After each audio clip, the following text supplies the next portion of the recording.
الحمد لله رب العالمين والصلاة والسلام على سيد الأتقياء والصلاة والسلام على سيد الأشرفياء والصلاة والسلام على خاتم النبيين. أما بعد، قال الله تبارك وتعالى في القرآن المجيد والفرقان الحميد: قل للمؤمنين يغضوا من أبصارهم ويحفظوا فروجهم ذلك أزكى لهم إن الله خبير بما يصنعون. صدق اللہ العظیم.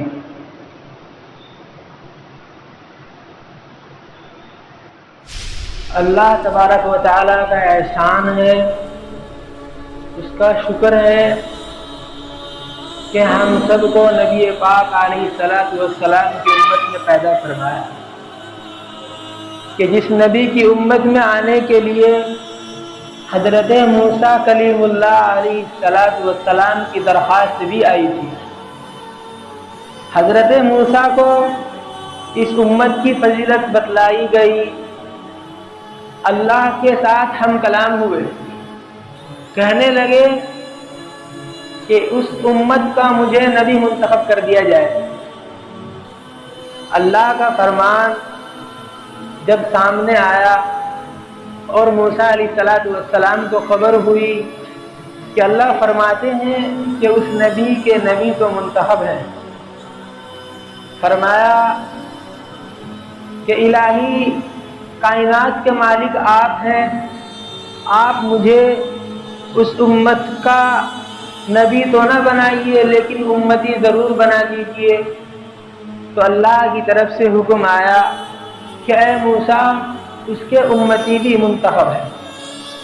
ایسے نبی کی امت میں ہمیں پیدا فرمایا کہ جس نبی کی امت میں آنے کے لیے خود موسیٰ علیہ الصلوۃ والسلام کی بھی درخواست آئی، اور درود و سلام نازل ہو اس کالی کملی والے پر کہ جس نے زندگی گزارنے کا طریقہ ہم کو دیا. کروڑوں سلام نازل ہو اس کالی کملی والے پر کہ جس نے اللہ کا پتہ بتایا، اللہ کے رسول کا پتہ بتایا. کیونکہ اللہ کا فرمان ہے قرآن کریم کے اندر: واللہ اخرجکم من بطون امہاتکم لا تعلمون شیئا. واللہ اخرجکم، کہ اللہ کی ذات وہ ہے کہ جس نے تم کو نکالا، من بطون امہاتکم، تمہاری ماؤں کے پیٹ سے، لا تعلمون شیئا، اور تمہاری حالت یہ تھی کہ تمہیں کچھ پتہ نہیں تھا. اللہ تعالیٰ نے ہم کو پیدا جو فرمایا وہ اس حال میں پیدا فرمایا کہ ہم کسی چیز کا علم نہیں رکھتے تھے. کیا فرمایا؟ واللہ اخرجکم من بطون امہاتکم، کہ اللہ کی وہ ذات ہے کہ جس نے تم کو تمہاری ماؤں کے پیٹ سے نکالا. لا تعلمون شیئا، اس حال میں کہ جب تم ماؤں کے پیٹ سے نکلے تو تمہیں کسی چیز کا علم نہیں تھا، یہاں تک کہ اپنے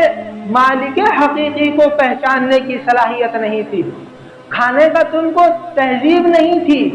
اور پینے کا تم کو تمدن نہیں تھا. یہ اللہ رب العزت کی شان کریمی ہے، اس کی فیاضی ہے کہ اس نے ایسا نبی ہم کو دیا کہ اس نے اپنا تعارف کروایا، ساتھ ساتھ مالک کائنات کا بھی تعارف کرایا. اللہ تعالیٰ قرآن کے اندر فرماتے ہیں: قل للمؤمنین، اے نبی جی آپ مومنوں سے کہہ دیجئے، یغضوا من ابصارکم، یہ اپنی نگاہیں نیچی رکھیں،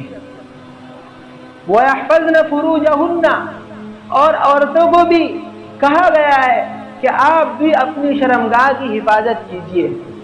مردوں کو بھی کہا گیا ہے وَيَحْفَظُوا فُرُوجَهُمْ، اور یہ اپنی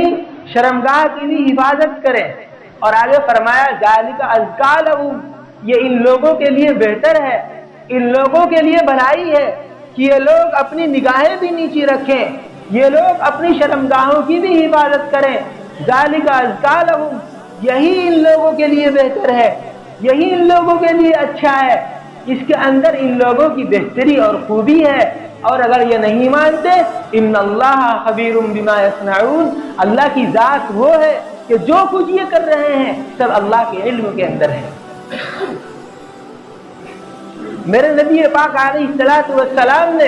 سارے طریقے امت کو دیے ہیں، بتلایا ہے، خود اپنی ذات سے شروع کر کے بتلایا ہے کہ امت کے اندر مائیں بھی ہوں گی، امت کے اندر بیٹیاں بھی ہوں گی، امت کے اندر غریب طبقہ بھی ہوگا، امت کے اندر وہ طبقہ بھی ہوگا جو ننگا ہو کر کے بازاروں کو آباد کرے گا۔ لہذا میرے اور آپ کے نبی کو پتا تھا، خود میرے اللہ کو پتا تھا کہ ان کی تباہی کا سبب صرف اس لیے ہے کہ یہ اپنے نگاہوں کی حفاظت نہیں کرتے ہیں۔ ان کی تباہی ایک دم آ جائے گی کہ اگر ان کی نگاہیں پاک نہیں ہوگی، ان کے دل صاف نہیں ہوں گے، ان کے اذہان اور ان کے ذہن صاف نہیں ہوں گے تو ان لوگوں کی خرابی آ جائے گی، ان لوگوں کے اندر برائیاں گھس جائیں گی۔ لہذا قرآن کے اندر فرمایا، میرے اور آپ کے اللہ رب العزت نے فرمایا، اے مومنو، اے نبی جی آپ فرما دیجئے، اے میری کالے کملی والے، اے عرش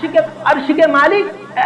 مالک کے نبی، اے وہ نبی کہ جس کو نبیوں کی امامت کے لیے منتخب کیا گیا، آپ ان کو بتلا دیجئے، آپ ان کو خبردار کر دیجئے، قل للمؤمنین، آپ مومنوں سے کہہ دیجئے کہ یغضوا من ابصارکم، کہ آپ لوگ اپنی نگاہوں کی حفاظت رکھیں، ویحفظوا فروجکم، آپ اپنی شرمگاہوں کی حفاظت رکھیں، ذالک ازکی لہم، یہی تم لوگوں کے لیے بہتر ہے۔ کیونکہ پتا تھا اللہ رب العزت کو، میرے نبی کو پتا تھا کہ ایک دور آنے والا ہے کہ گناہوں کی منڈیاں آباد ہوں گی، تقوی نام کی کوئی شے نہیں ہوگی، اللہ کے خوف جیسا کوئی عمل ان لوگوں کے دلوں کے اندر نہیں ہوگا۔ لہذا پہلے بتلا دیا ہے کہ آپ لوگوں پر ایسا دور آنے والا ہے کہ آپ کے بازار ننگے ہوں گے، آپ کے بازار ننگے ہوں گے، آپ کے بازاروں کے اندر کوئی خیر نہیں ہوگی، آپ کے بازاروں کے اندر چوری ہوگی، آپ کے بازاروں کے اندر کم تولا جائے گا، آپ کے بازاروں کے اندر غریب کو نہیں دیا جائے گا،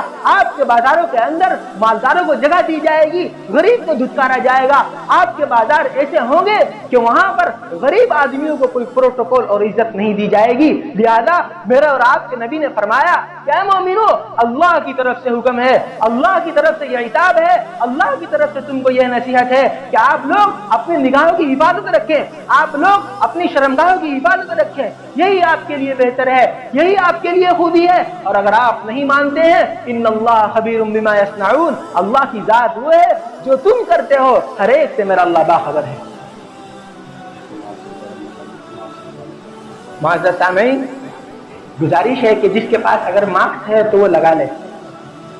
ہونا تو یہ چاہیے تھا کہ سب کے پاس تو حکومتی پابندی ہے۔ بہرحال میں یہ بتلا رہا تھا کہ میرے آپ کے نبی نے فرمایا کہ اے مومنو، آپ اپنی نگاہوں کی حفاظت رکھیں، خود اپنی ذات سے شروع کیا کہ جب میرے اور آپ کے نبی جناب محمد رسول اللہ صلی اللہ علیہ وسلم مکہ سے مدینہ ہجرت کر کے آئے،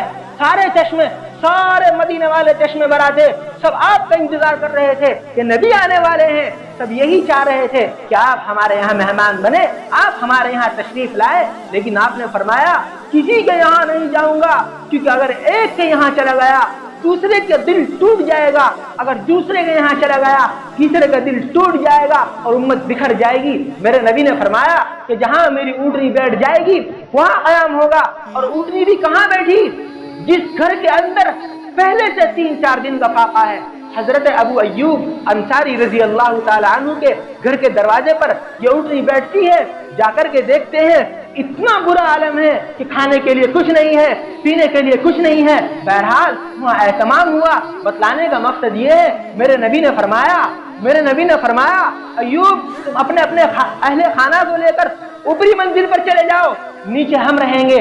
حضرت ابو ایوب انصاری کو جب یہ بات پتہ چلی کہ یا رسول اللہ آپ نیچے رہیں گے، فرمایا ہاں، لوگ آئیں گے، ملاقات کے لیے آئیں گے، لوگ ملنے کے لیے آئیں گے، آپ کے اہل خانہ گھر پر ہوں گے، آپ کی بیٹیاں بھی ہیں، آپ کی زوجہ بھی ہے، لہذا میں یہ چاہتا ہوں کہ کسی غیر محرم پر کسی کی نگاہ نہ پڑے، کسی غیر محرم کو کوئی نہ دیکھے، میں یہ چاہتا ہوں کہ مسلمان کی نگاہ محفوظ رہے۔ فوراً حضرت ابو ایوب انصاری رضی اللہ تعالیٰ عنہ کو یہ فرمایا کہ آپ لوگ اوپر منزل پر چلے جائیں، وہاں رہیں۔ میرے تیرے نبی کو یہ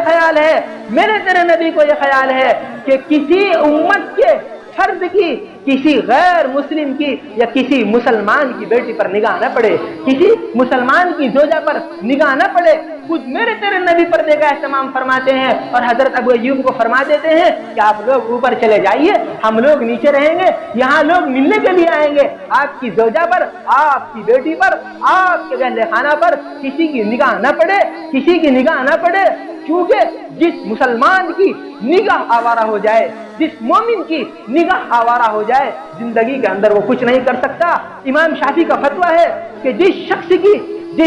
کی نگاہ ناپاک ہو جائے، جس شخص کی نگاہ حفاظت میں نہ ہو، جس شخص کی نگاہ اس کے کنٹرول میں نہ ہو، وہ شخص دنیا کے اندر کوئی بڑا کام نہیں کر سکتا۔ اس کے ذہن کو، اس کے دماغ کو، اس کی عقل کو، اس کے دل کو ٹھپ کرنے کے لیے اتنا کافی ہے کہ اس کی نگاہ کے اندر وضو نہ رہے، اس کی نگاہ کے اندر کوئی اہتمام نہ رہے، اس کی نگاہ کے اندر یہ فرق نہ رہے کہ یہ بیٹی ہے، یہ ماں ہے۔ جس شخص کی بھی نگاہ یہ آوارہ ہو جاتی ہے، جس شخص کی نگاہ کے اندر حیا کا سرمہ نہیں رہتا، وہ شخص تباہ ہو گیا۔ اللہ کی قسم، انسان کے نام پر یہ شخص دھبا ہے، یہ شخص اللہ کی زمین پر بوجھ ہے، کیونکہ اس کے اندر اور جانوروں کے اندر کوئی حیا نہیں ہے۔ ان کو پتہ نہیں ہوتا کہ یہ ہماری ماں ہے، یہ ہماری بہن ہے، یہ ہماری بیٹی ہے۔ جانوروں کو یہ تمیز اور تمدن نہیں ہوتا۔ اگر انسان کی نگاہ انسان کی حفاظت میں نہ رہے، انسان کی شرمگاہ اس کے کنٹرول میں نہ رہے،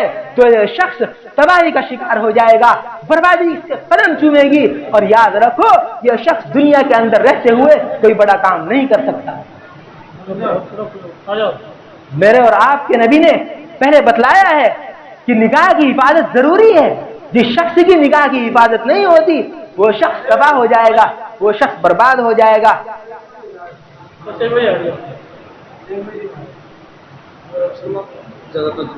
میری آپ سے یہ درخواست رہے گی، یہ گزارش رہے گی کہ آپ آج حکومت کی طرف سے پابندیاں ہیں اور آپ کئی طرح کی دباؤ کے اندر مسلمان کو رکھا گیا ہے۔ ان لوگوں نے خبر نہیں کی تھی، یہ وقت پہ بتا رہے ہیں کہ 1 بجے جمعہ ہے۔ بہرحال انشاءاللہ اس تعلق سے اگلے جمعے کو بات ہوگی۔ دعا ہے کہ اللہ رب العزت مجھے بھی اور آپ کو بھی نگاہوں کی حفاظت کرنے کی توفیق عطا فرمائے اور شرمگاہوں کی حفاظت کرنے کی توفیق عطا فرمائے۔ وما توفیقی الا باللہ۔